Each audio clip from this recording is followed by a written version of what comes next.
muito bem-vindos ao nosso programa Universo Maior. Toda semana eu, Daniel Kaltenbach e André Verzenhassi estamos aqui trazendo um tema para nossos estudos sobre a espiritualidade maior. E hoje nós vamos falar sobre reencarnação. Vamos falar de um tema muito interessante com a história do Eduardo, que teve o seu irmão falecido, ele vai contar a história para a gente, e que reencarnou na sua própria família como seu filho. Então é uma história muito interessante, nós vamos comentar alguns aspectos sobre ela. O Eduardo vai, trazer essa história para a gente aqui agora, mas enfim, antes de qualquer coisa, Andréia, como é que você está? Olá, Daniel. Olá, pessoal. Bem-vindo, Eduardo. Então, eu estou muito bem e vai ser uma delícia bater esse papo para a gente trazer maior esclarecimento sobre esse tema, reencarnação. E como o Daniel falou, dessa vez é reencarnação na própria família. Como foi a história, como ele identificou, o que aconteceu a partir disso. É uma história que acontece em muitas famílias, em muitos casos, e às vezes a gente fica na dúvida. Então, aproveite bem essa mensagem que está sendo passada agora, para que você possa identificar esses sinais. Muito bem-vindo, Eduardo. Muito obrigado.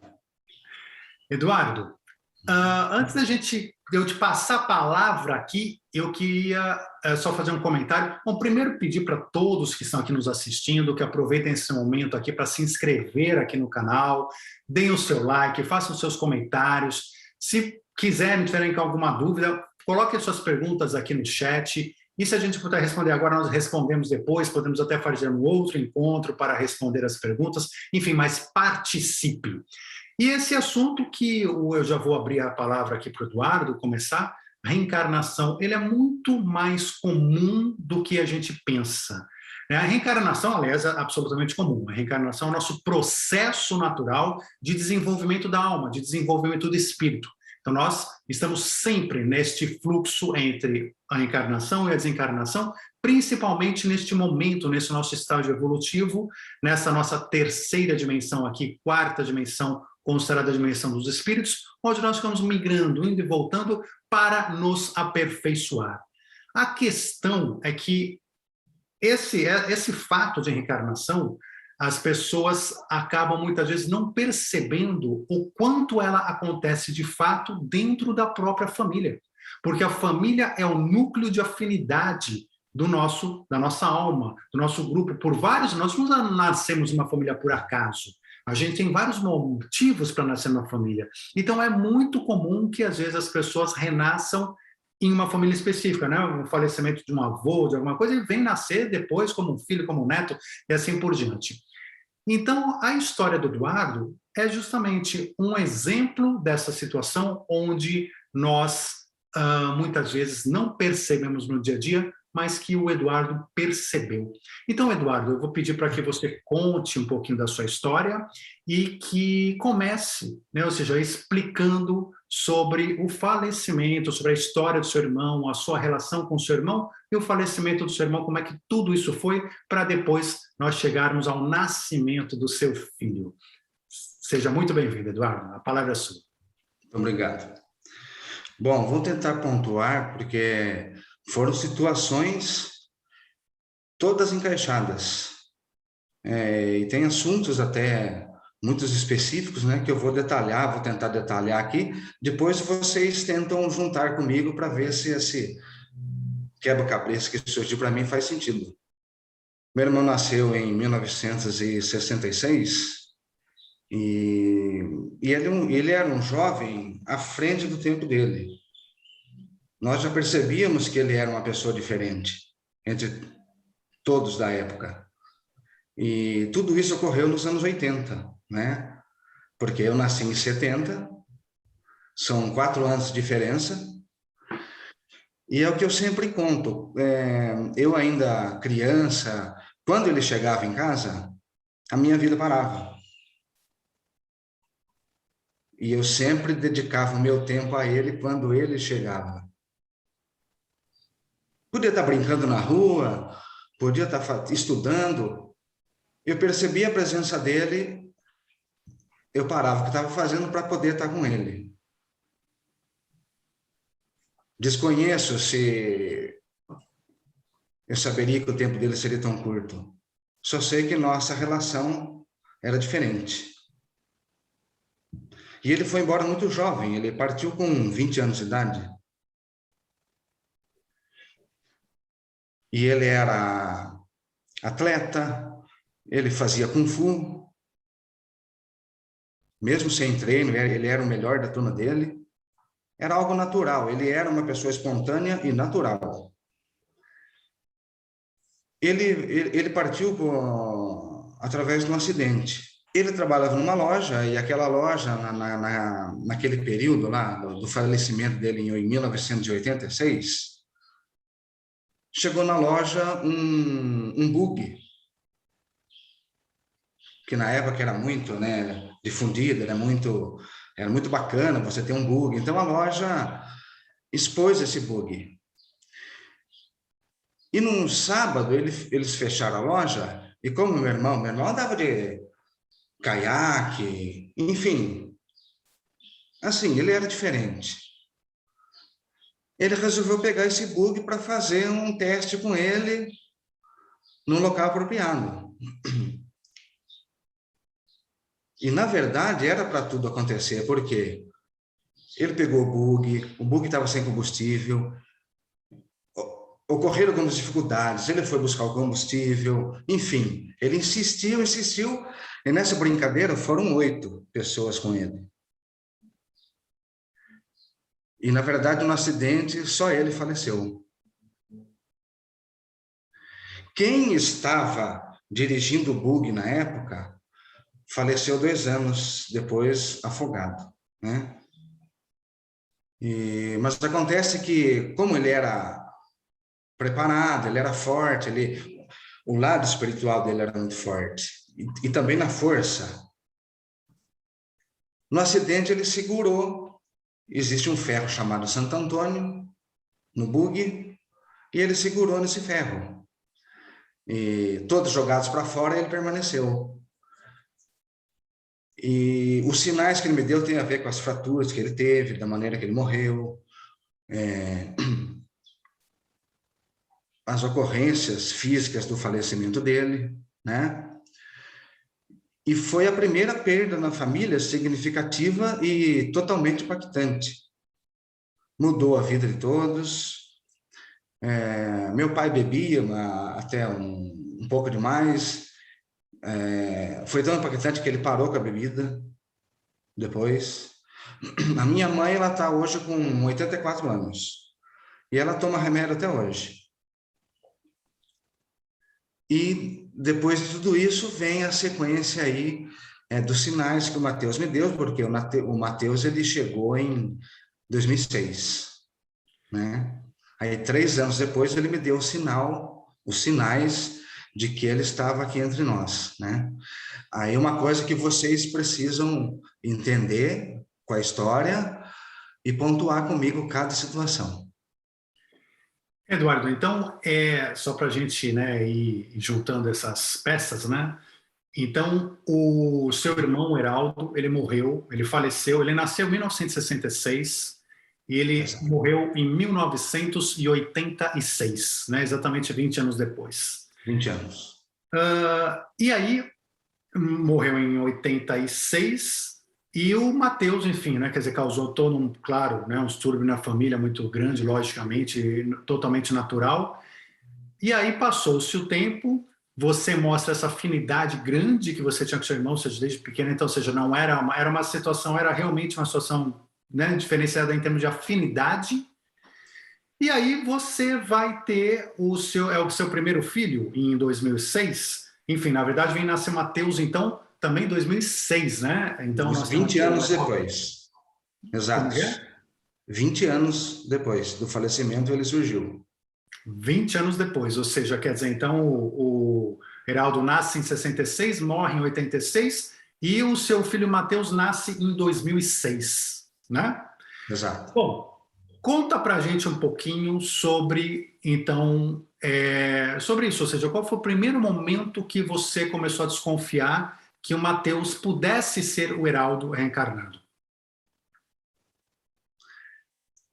Nessas ocorrências, tudo ocorreu em 2009, 3 anos depois.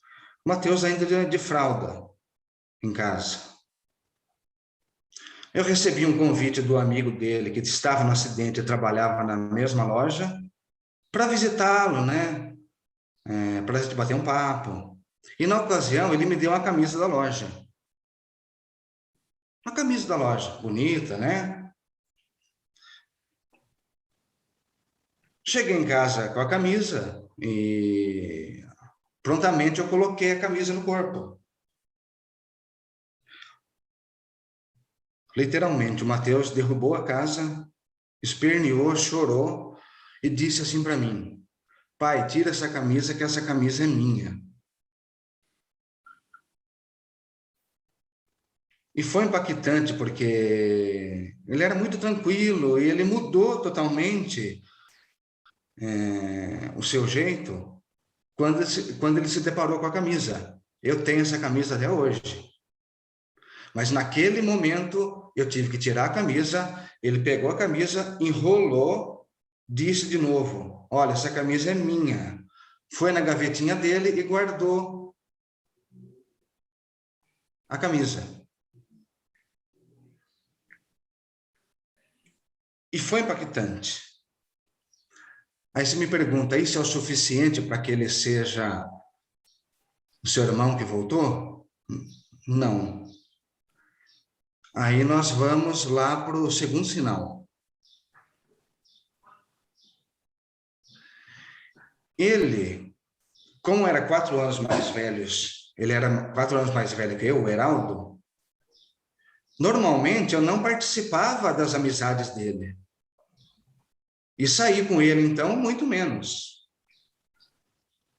Mas numa ocasião específica, ele me chamou, na época, para sair com os amigos dele, assistir um filme.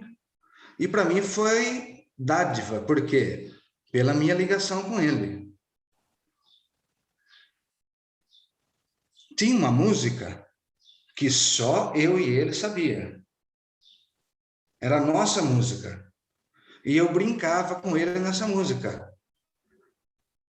E era a maneira pontual, mais forte e mais realista de vê-lo sorrindo através de uma brincadeira minha. E naquela época eu já levava isso como honra. A música é Hanoi, Hanoi, totalmente demais. E eu fazia uma brincadeira na música, ele sorria, ele falava, conta para os meus amigos. Era uma coisa muito boba, mas era o fluxo de relação que nós tínhamos. E assim, só eu e ele sabia disso. Minha mãe não sabia, meus outros irmãos não sabiam, era só comigo. Após a camisa, depois de alguns dias, eu já estava desconfiado que o Matheus podia ser quem ele era, né? E naquela época, nós baixávamos a música no computador, não tinha nem notebook. Eu baixei a música no computador, com fone de ouvido, e ele estava brincando lá, de fraldinha, bonitinho. E eu resolvi chamá-lo para o meu colo para nós ouvirmos algumas músicas. Ele não sabia, mas era de propósito. Porque alguma intuição já estava batendo, né? Hoje eu tenho uma intuição muito mais aguçada, muito mais avançada, mas na época não era assim. Mas enfim, a desconfiança estava ali, né? Eu coloquei ele no meu colo e soltei tipo 2, no máximo 3 músicas para ele ouvir no meu colo. A terceira foi a música do Hanoi, Hanoi. Só para quem entender, é só um pedacinho da música, né?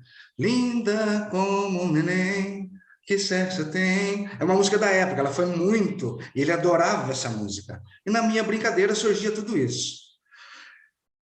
A terceira ou quarta música foi, de propósito, que eu coloquei no fone de ouvido a música para ele ouvir no meu colo. E a música não é triste. Pelo contrário, ela é muito alegre. E ele chorou copiosamente, berrou e assustou todo mundo em casa. Minha mulher veio correndo para saber o que tinha acontecido. Eu falei, o que aconteceu que você está chorando desse jeito? Ele virou para a mãe dele e disse no meu colo, ah, mãe, essa música aí me deixa triste. Aí eu comecei a entender o que estava acontecendo. Terceiro sinal? Pode ser? O terceiro é mais impactante, tá? Então, prestem atenção, porque vocês vão perceber que eu não busquei isso. O outro sinal foi em 96, meu pai faleceu.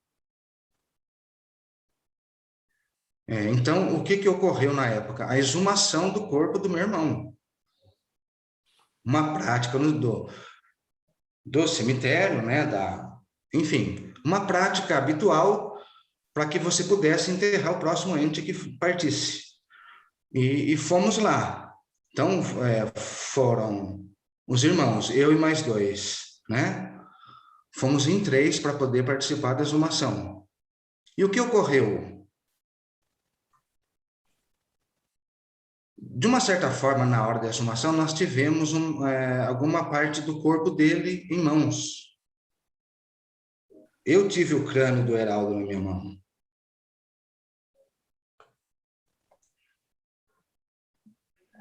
Apesar de impactante, eu notei algumas situações. E falando para vocês aqui, eu falo em 4 sinais, mas eu creio que tenha mais um que eu tenha percebido agora. O que eu percebi? No crânio do Heraldo tinha uma rachadura bem aqui, em relação ao acidente. Ele afetou a face e o peito também. Tanto é que o velório naquela época era feito dentro da nossa casa. Hoje é diferente. Mas na época, o velório dele foi na minha sala. Caixão lacrado, fechado. No quarto, a minha mãe de cama. Só que aconteceu o seguinte, o Heraldo, de uma certa forma, ou pode ser um mentor, seja como for, conversou com a minha mãe. Como que a minha mãe relata isso? Era como se fosse Aquela época tinha muita fita VHS. Ela via um filme com as fitas passando na cabeça dela, ela lá na cama, né? A sala aqui e o quarto do lado. Enquanto nós velávamos, minha mãe ficou de cama, minha mãe não teve condição de ficar perto. E passou um filme na cabeça, dizendo para ela, doem as minhas coisas, vendam a minha moto, não fique com nada que é meu. E isso, nesse acontecimento, ela levantou desesperada até dizendo que ele estava falando com ela. E atentando ao fato de eu ter pego o crânio dele em minha mão, eu notei a rachadura. Aí depois você olha na documentação, você vê que realmente tudo aquilo que estava na documentação, né, era verdade. Mas acontece que, de alguma forma, eu vi de perto. Aí, após os 2 sinais, o terceiro sinal era qual? Quando você fazia carinho na cabeça do Mateus, aqui, exatamente no lugar, ele batia a mão da gente. Ele não deixava que fizesse carinho aqui e ele batia. Aí eu questionei, por que você está batendo na minha mão e não deixa de fazer carinho? Ah, pai, porque isso aí me lembra sangue. Até hoje ele é meio reticente, mas hoje é mais tranquilo. Mas na época era impossível você fazer um carinho nele na cabeça.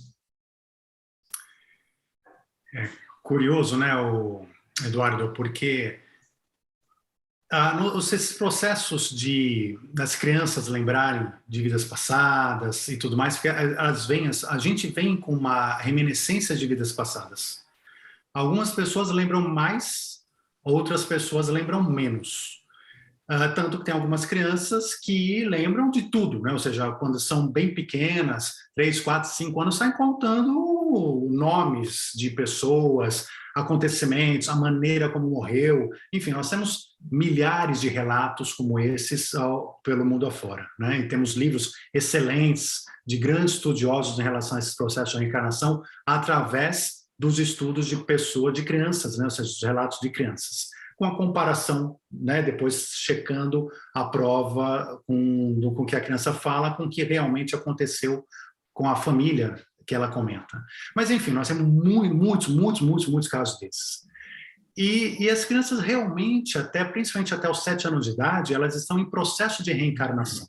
O nosso processo de reencarnação só termina com 7 anos de idade, que aí você está, né, perfeitamente reencarnado. E antes disso, então, surgem algumas reminiscências. Muitas vezes os pais, né, as crianças têm 3, 4, 5 anos, falam sobre vidas passadas, falam de outra mãe, de outro pai, de outro irmão, de outra situação, falam da própria morte, e os pais ouvem aquilo e não dão valor. Coisa de criança, enfim, não prestam atenção no que ela está falando. E aquilo passa. Então é importante sim que os pais fiquem atentos, porque às vezes esses comentários das crianças depois você vai puxando, vai entendendo, vai perguntando, você vai percebendo que tem toda uma história por trás daquilo. Só que a criança não está percebendo, ela não tem ainda a razão suficiente para perceber que é de uma outra vida. Tanto que em muitos casos que ela fala assim, o meu outro pai, fala para o pai ou para a mãe, minha outra mãe, meu outro pai, não consegue entender que, né, a separação entre as duas vidas. Então é uma coisa confusa na cabeça da criança. E para os pais, se eles não têm um preparo para receber isso, é mais confuso ainda e a maioria acaba ignorando. Então você vê, né, no teu caso aí, o caso do Mateus, do teu filho, né, ou seja, é a reminiscência daquela morte, a reminiscência daquele momento traumático ali para ele, que gerou, né, o falecimento numa encarnação, que trouxe ele para cá de novo, mas que ele tinha ainda no seu inconsciente, né, ou seja, essa sensação de sangue. Isso é muito forte. Então, esse é um elemento fortíssimo para a gente, nessa classificação, da gente tentar entender, né, ou seja, os casos reais, vamos dizer, os casos em que realmente ocorre uma reencarnação, os casos que não são.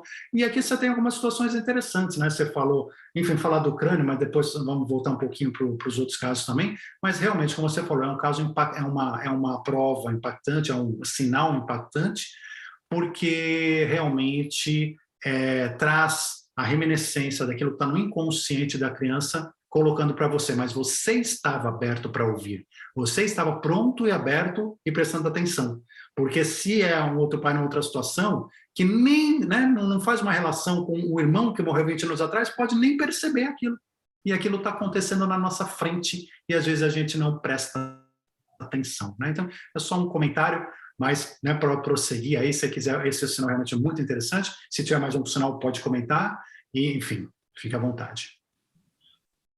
Inclusive eu quero pontuar algumas coisas, né? Mesmo que eu fuja um pouquinho do contexto, para que tudo fique muito bem claro. Quando eu chegava em casa, a vida do Mateus também parava. Inclusive, a minha esposa teve muito ciúme uma época disso, porque eu chegava, Mateus vinha para mim, como ocorria com meu irmão lá atrás. E era muito claro. Naturalmente, ele parava o que estava fazendo, de brincar, seja o que for, para celebrar a minha chegada, como eu fazia com ele lá nos anos 70, 80, né? Enfim. E eu quero deixar bem claro que eu não misturo Heraldo com Mateus. Mateus tem a vida dele e eu não posso jogar esse peso da nossa perda em cima de uma criança. Mateus hoje está com 15 anos. E eu não faço isso. Intuitivamente, eu tive que entender que eu não poderia fazer isso com ele, né? São dois seres distintos, inclusive no mesmo contexto, na mesma época, mas em situações pontuais, diferentes, né? Deus só foi muito bom com a gente, porque trouxe esse ser maravilhoso, e ele veio maravilhoso mais uma vez. Logicamente que a gente fala que o filho da gente é o melhor que existe, né? Mas ele é espetacular como ele era lá na época dele. E tem muitas histórias, né? Não vou contar tudo porque fica muito longo. Entendi. Para você ter uma ideia, ele era muito querido. No seu enterro, ele trabalhava numa loja de autopeças uma loja de peças de moto e vendas de motocicletas. Só no enterro dele tinha quase 400 motoqueiros. Quando você contou para nós sinais físicos, mas o teu coração, em que momento o teu coração aceitou essa possibilidade da reencarnação do seu irmão como seu filho? Eu entendo que Deus automaticamente me preparou para isso. Assim, de cara, sem ensaio, sem ensaio nenhum. Parecia que eu estava pronto e Deus permitiu com que eu tivesse as informações para mim. E tem mais sinais. Por exemplo, o Mateus, ele traz consigo uma rinite que não tem cura. Por quê? Você vai no médico, o médico não cura a rinite dele. Eu entendo que o acidente trouxe uma fissura, na face, exatamente nessa região do nariz. E na documentação consta que ele teve essa fratura facial, exatamente nesse local. E você pode colocar o remédio que for. Ele tem uma rinite que ele não desenvolve a cura, não vai para frente, né? Eu creio até que, na minha cabeça, né? Até que tenha um tempo normal para que isso acabe, né? Entendi. É muito interessante essa história. Daniel, Eduardo falando, e me surgiram algumas dúvidas aqui que eu gostaria de colocar. Quando há um caso desse de reencarnação dentro da família, normalmente, como você colocou, acontece é muito comum, mas às vezes não é comum as pessoas perceberem esses sinais. E o Eduardo coloca muitos sinais físicos, né? E quando há esses casos de reencarnação, existe um objetivo do universo para que esta alma seja inserida novamente dentro desta mesma família? São coisas não cumpridas, são amores não vivenciados, experiências não interrompidas? Qual é a ideia que fica de uma reencarnação assim tão próxima? Andréa, então, é uma excelente pergunta, né? Porque o que acontece? Quando nós falamos de reencarnação, todas as nossas reencarnações, elas têm um motivo, né? Não existe nada no universo ao acaso, absolutamente nada. Tudo é muito mais organizado do que a gente pode imaginar. E aí, principalmente uma reencarnação, né? Todo o processo de reencarnação de qualquer alma é projetado. Então tem um planejamento desde o corpo físico, tem um planejamento de família, de onde vai, classe social, é tudo, absolutamente tudo. Então você tem ali já uma situação.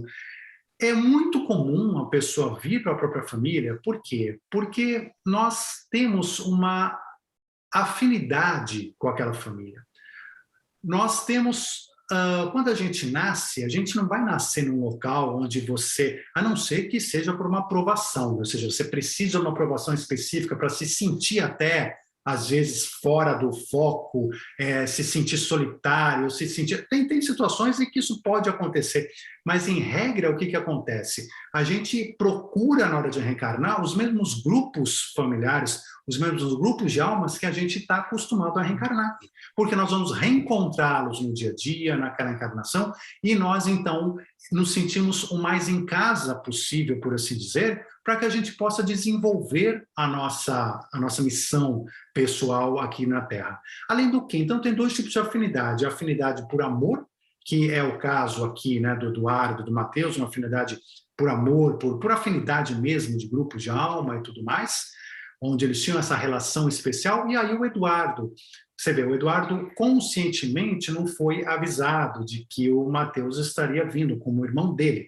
mas inconscientemente ele sabia disso, né? Ou seja, quando ele começou a ver os sinais, ele já estava preparado para ouvir, ele já tinha essa ideia de que aquilo poderia acontecer, de que aquilo estaria acontecendo, porque no seu inconsciente ele já sabia por quê. Porque, inclusive, quando a gente dorme e tudo mais, a gente vai para o plano espiritual, a gente tem conversas, a gente, quando vai ter um filho, a gente aprova aquele filho que está vindo, né? Ou seja, então a gente dá um ok, ó, aceito ser pai, aceito ser mãe, enfim, aceito o projeto, e então, assim, ele participou de tudo isso, ainda que inconscientemente, antes mesmo do Mateus encarnar.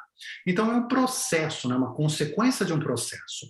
E a gente vem ou pelo amor, ou às vezes, pelo contrário, pelo ódio, né? Que não é o caso aqui, mas às vezes pelo ódio. Então, às vezes, pelo ódio, você vai reencarnar numa família junto com alguém que pode ser pai, mãe, irmão, alguém que era o teu inimigo, ou que era alguém que você fez mal na vida anterior, ou que te fez mal. Então, assim, não fala assim, ele me fez mal. Às vezes a gente fez mal para ele, e aí o que acontece? O planejamento de reencarnação coloca naquele local para que você possa recuperar, para que você possa refazer certas coisas. Então, os grupos familiares também têm essas questões de karmas e também de ajustes que estão sendo feitos ao longo do tempo.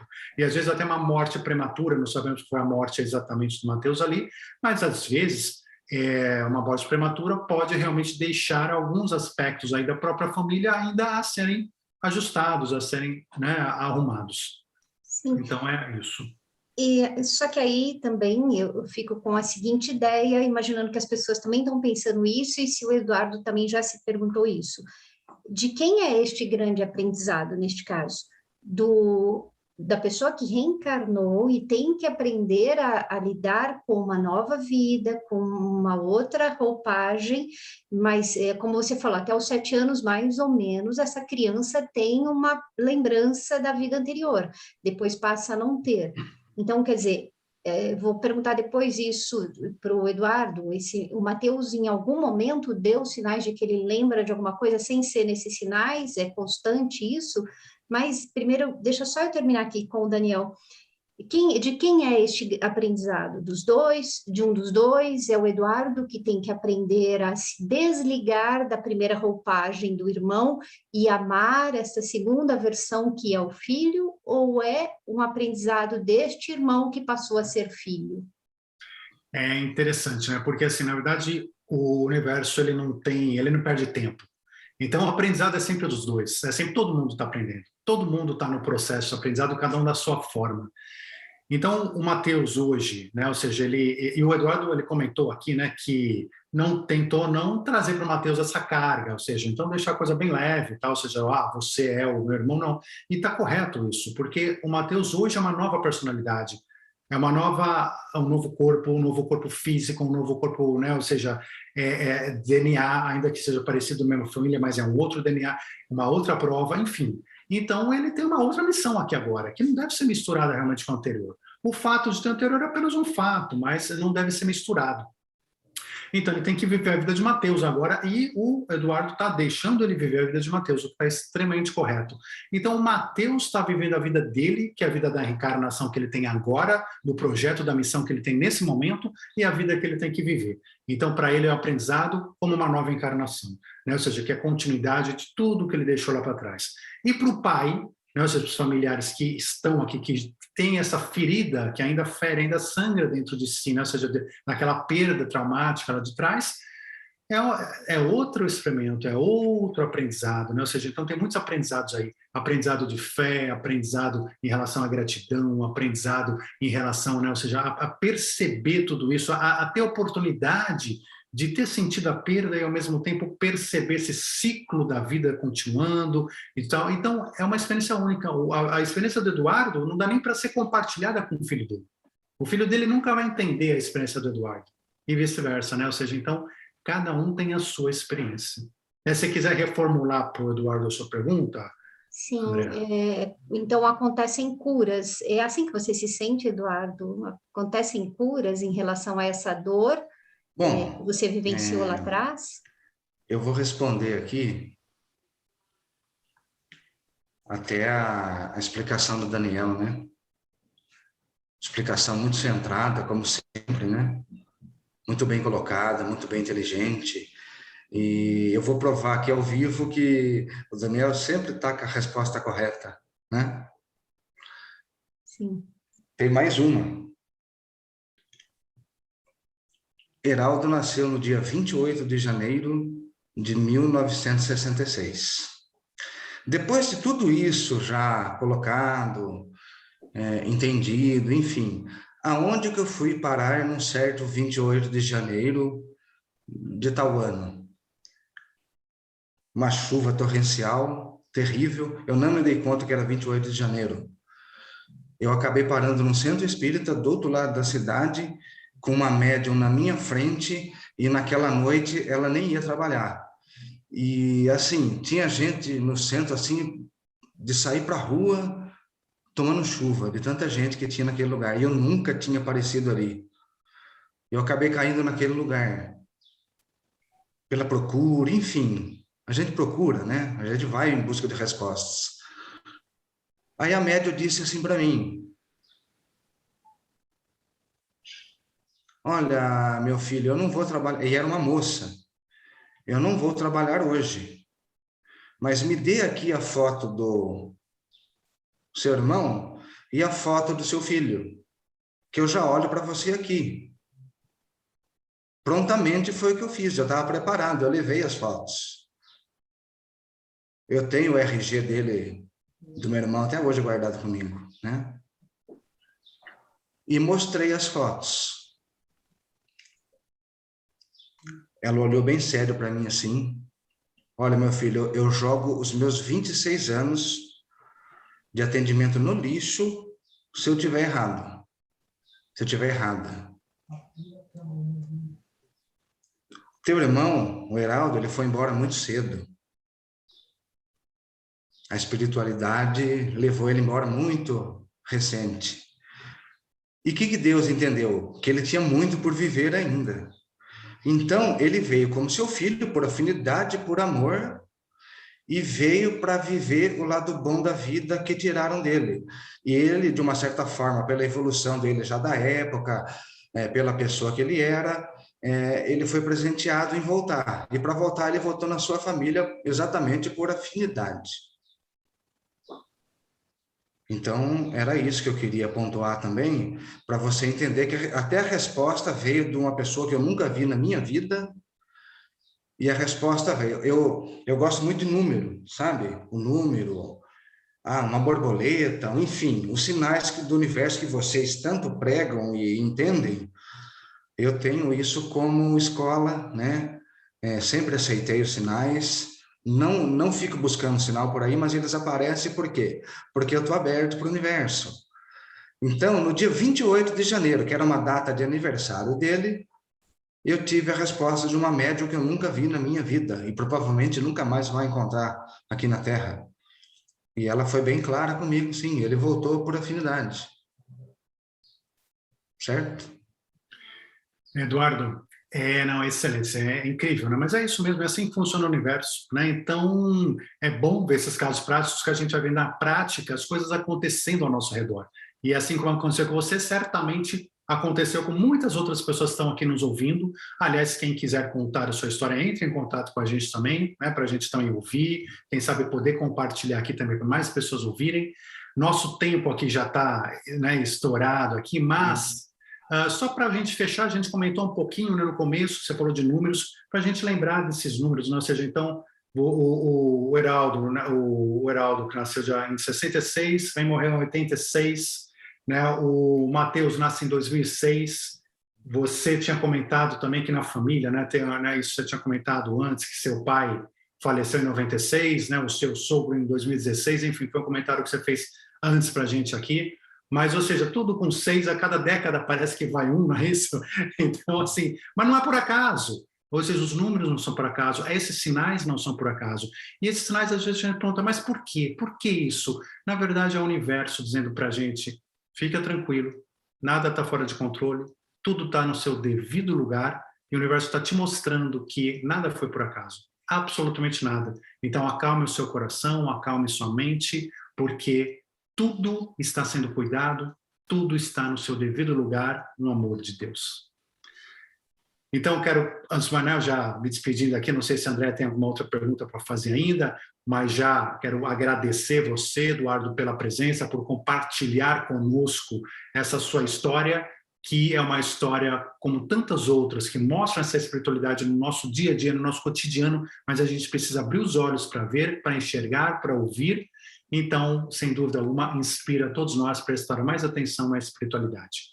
Inscreva-se no canal, comente, dê o seu like, participe. A gente se vê na semana que vem com mais um programa Universo Maior. Eu deixo agora a Andréia e o Eduardo se despedirem também. Eu quero agradecer o Eduardo, que de maneira tão sincera e simples colocou essa experiência e mostrou para a gente que as curas acontecem sempre, há oportunidade de cura. No caso do Eduardo, ele colocou essa reencarnação tão bonita que, por amor, houve esta grande oportunidade. Então, se você percebe alguma coisa assim, conta aqui para nós. Se você tem alguma dúvida, conta para nós, porque a experiência de uma pessoa não é só de uma pessoa. Ela é muito similar com outras que acontecem e nós vamos auxiliando uns aos outros. Isso é evolução. Gratidão, Eduardo. Se você quiser colocar mais alguma coisa, fique à vontade. Sim, eu só vou pontuar algo muito rápido e vou agradecer vocês por hoje. Exatamente hoje eu estava na rua São Miguel Arcanjo. São Miguel Arcanjo é o meu protetor, o meu guia. Uma faísca dele vem para mim e eu consigo direcionar a minha vida lá espiritual a comando dele, né? É uma coisa livre, especial e que eu já aceitei no meu caminho. Eu estava na rua São Miguel Arcanjo, fazendo a matrícula do Mateus na escola, que ele vai estudar agora. Aí passou um carro com os números, a placa 1786. Nós iríamos gravar o programa hoje, 17, e 86 foi a data que o Heraldo partiu. Só queria pontuar isso porque aconteceu hoje. Mais um sinal. Sim. É isso aí, o universo cheio de sinais, né? E é isso, temos que ficar sempre atentos a ouvir. Bom, gente, gratidão imensa a todos vocês. Um forte abraço a todas, muita luz e a gente se vê em breve. Até já. Até a próxima semana. Gratidão a todos. Muito obrigado por tudo.